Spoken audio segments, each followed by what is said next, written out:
साथियों, जय भीम, जय भारत, जय संविधान। साथियों, बाबा साहेब डॉक्टर भीमराव अंबेडकर के बाद अगर बहुजनों के सबसे बड़े मसीहा अगर मान्यवर कांशीराम को कहा जाए तो कोई अतिशयोक्ति नहीं होगी। उन्होंने हाशिए पर पड़े वंचित वर्गों को मुख्य धारा में लाने के लिए अपनी पूरी जिंदगी लगा दी। उन्होंने बहुजन वर्ग के राजनीतिक एकीकरण और उत्थान के लिए अपना सर्वस्व त्याग दिया। मान्यवर कांशीराम साहब ने 1982 में चमचा युग नामक एक किताब लिखी। इस पुस्तक को लिखने का उनका उद्देश्य यह था कि दलित शोषित समाज और इसके कार्यकर्ताओं और नेताओं को हमारे दलित और शोषित समाज में चमचों के इस तत्व के बड़े पैमाने पर मौजूदगी के बारे में अवगत, जागरूक और सावधान किया जाए। इस पुस्तक को तैयार करने का एक उद्देश्य यह भी था कि जन साधारण विशेषकर कार्यकर्ताओं को इस योग्य बनाया जाए कि वे असली और नकली नेतृत्व में भेद कर सके। चमचों की विभिन्न किस्में। बाबा साहेब डॉक्टर भीमराव अंबेडकर के जीवन काल में उनको केवल कांग्रेस और अनुसूचित जातियों के चमचों से ही निपटना पड़ा था। बाबा साहब के परिनिर्वाण के बाद अनेक नई किस्मों के चमचों के उभर आने की स्थिति और खराब हो गई। उनके जाने के बाद कांग्रेस के अलावा अन्य दलों को केवल अनुसूचित जातियों से नहीं बल्कि अन्य समुदायों के बीच से भी अपने चमचे बनाने की जरूरत महसूस हुई। इस तरह भारी पैमानों पर चमचों की विभिन्न किस्में उभर कर सामने आई। विभिन्न जातियों और समुदायों के चमचे भारत की कुल जनसंख्या में लगभग 85% पीड़ित और शोषित लोग हैं और उनका कोई नेता नहीं है। वास्तव में ऊंची जातियों के हिंदू उनमें नेतृत्वहीनता की स्थिति पैदा करने में सफल हुए। यह स्थिति उन जातियों और समुदायों में चमचे बनाने की दृष्टि से अत्यंत सहायक है। विभिन्न जातियों और समुदायों के अनुसार चमचों की निम्नलिखित श्रेणियां गिनाई जा सकती है। अनुसूचित जातियां, अनिच्छुक चमचे। 20वीं शताब्दी के दौरान अनुसूचित जातियों का समूचा संघर्ष यह इंगित करता है कि वे उज्जवल युग में प्रवेश का प्रयास कर रहे थे, किंतु गांधी और कांग्रेस ने उन्हें चमचा युग में धकेल दिया।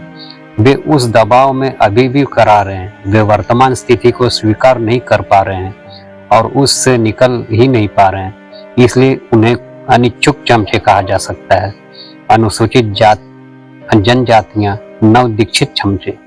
अनुसूचित जनजातियां भारत के संवैधानिक और आधुनिक विकास के दौरान संघर्ष के लिए नहीं जानी जाती। 1940 के दशक में उन्हें भी अनुसूचित जातियों के साथ मान्यता और अधिकार मिलने लगे।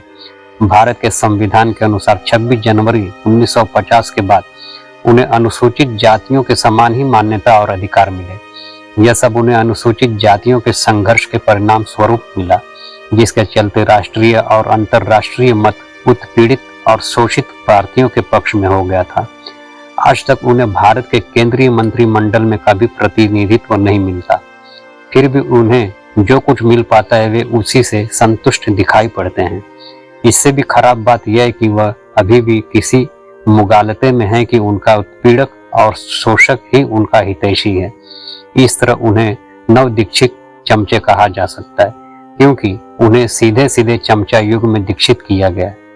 अन्य पिछड़ी जातियां, महत्वाकांक्षी चमचे लंबे समय तक संघर्ष के बाद अनुसूचित जातियों के साथ अनुसूचित जनजातियों को मान्यता और अधिकार मिले। इसके परिणाम स्वरूप उन लोगों ने अपने सामर्थ्य और क्षमताओं में भी बहुत आगे निकलकर अपनी संभावनाओं को बेहतर कर लिया है। यह बेहतरी शिक्षा, सरकारी नौकरियां और राजनीतिक के क्षेत्र में सबसे अधिक दिखाई देते हैं। अनुसूचित जातियों और जनजातियों में इस तरह की बेहतरी ने अन्य पिछड़ी जातियों की महत्वाकांक्षाओं को जगा दिया है। अभी तक वो इस महत्वाकांक्षा को पूरा करने में सफल नहीं हुए हैं। पिछले कुछ वर्षों में उन्होंने एक हर दरवाजे पर दस्तखत दी, उनके लिए कोई दरवाजा नहीं खुला।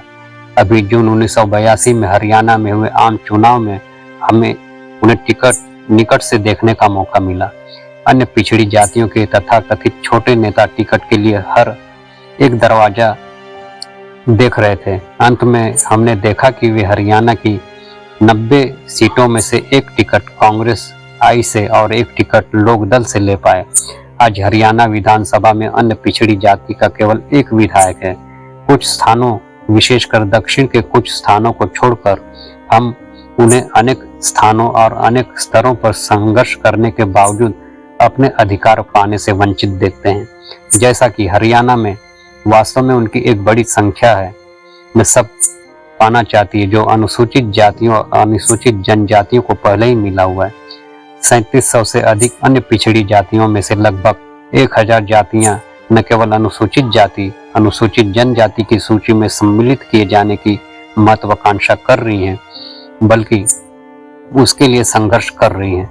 इस प्रकार अन्य पिछड़ी जातियों का केवल व्यवहार हमें इस ओर ले जाता है कि वह महत्वाकांक्षी चमचे हैं।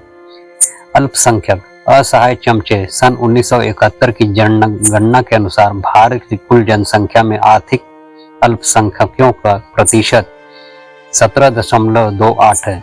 15 अगस्त 1947 को भारत के अंग्रेजों के भारत छोड़ने से पहले उनकी आबादी के अनुसार उनका अधिकार मिल रहा था। उसके बाद तो वह पूरे तौर पर भारत की शासक जातियों में। साथियों, मान्यवर कांशीराम जी की लिखित चमचा युग का अगला पार्ट भाग 2 में प्रेषित होगा।